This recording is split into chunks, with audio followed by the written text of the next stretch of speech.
الله من الشيطان الرجيم. بسم الله الرحمن الرحيم.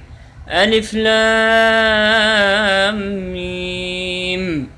ذلك الكتاب لا ريب فيه هدى للمتقين الذين يؤمنون بالغيب ويقيمون الصلاة ومما رزقناهم ينفقون والذين يؤمنون بما أنزل إليك وما أنزل من قبلك وبالآخرة هم يوقنون أولئك على هدى من ربهم وأولئك هم المفلحون.